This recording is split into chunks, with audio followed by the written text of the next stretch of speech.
இப்போ கொடுத்தீங்களா எக்ஸ்சூஸ் அது ஒன்று கொடுங்க. கொடுங்க அது. இதுக்கு எவ்வளோ இருக்கு?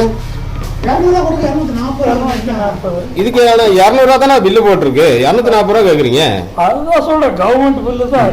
அதான் பில்லு கொடுங்க. அப்ப 240 இது எப்படிடா 200 ரூபா இதுல போட்டிருக்கு? 240 நான் தர்றேன். 240 போடுங்க. இதுல 200 ரூபா போட்டிருக்கு. 240ங்க, 240 ரூபா போடுங்க, நான் தர்றேன் அந்த பில்லு.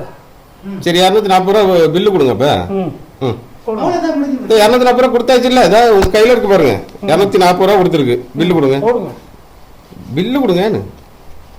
பில்லு இப்போ இங்க போட்டிருக்கீங்க, ஸ்கேன் பண்ணுங்க. ஸ்கேன் பண்றதுக்கு இல்ல, கையில ரெடி காசு கொடுத்துட்டேன் நானு. ரெடி காசு கொடுத்துட்டு எதுக்கு ஸ்கேன் பண்ணும்? நீங்க பில்லா கொடுத்தீங்கன்னா சொன்னது புரியுறது இல்லையா? இதுக்கு 200 ரூபா இதுல பில்லு போட்டிருக்குங்க. அது 240 ரூபா. நீங்க கோட்டு கொடுங்க பிராண்டி. இப்போ 240 ரூபா நீங்க சொல்றீங்க. அப்ப பில்லு கொடுங்க. இல்ல வேலை முடிஞ்சுல. இதுல 200 ரூபா போட்டிருக்கோண்ணே. ஏதா 200 ரூபா போட்டிருக்கு. இதை இப்போ நீ கொண்டு போயிட்டு 240 ரூபா கொடுத்து ஒரு டிரைவர் கொண்டா கொடுக்க முடியுமா? நம்மள என்ன நினைப்பாங்க? இது கொடுங்க. 10 ரூபா கேளுங்க நீங்க. 40 ரூபா என்னது? இப்போ வேணுமா வேண்டாவா? அதுதான் வேணும். எவ்வளவு இது ரேட்டு? 240. இதுக்கு எவ்வளவு? இதுக்கு 240. அப்ப பில்லு கொடுங்க. 240 ரூபா பில்லு கொடுத்துருக்காரு.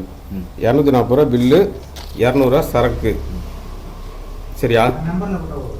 இல்லை இல்லை 200 ரூபா சரக்கு, 240 ரூபா. ஆனால் இந்த சரக்கு 240 ரூபா தானே? இதில் 200 ரூபா போட்டிருக்கு. நீங்கள் 240 ரூபா பில்லு போட்டு கொடுத்துருக்கீங்க. ஓகேண்ணா. பிளே ஸ்டோர் மற்றும் ஆப் ஸ்டோரில் இருந்து பாலிமர் செயலியை QR கோடு மூலம் பதிவிறக்கம் செய்யுங்கள். செய்திகளை உடனுக்குடன் பெறுங்கள்.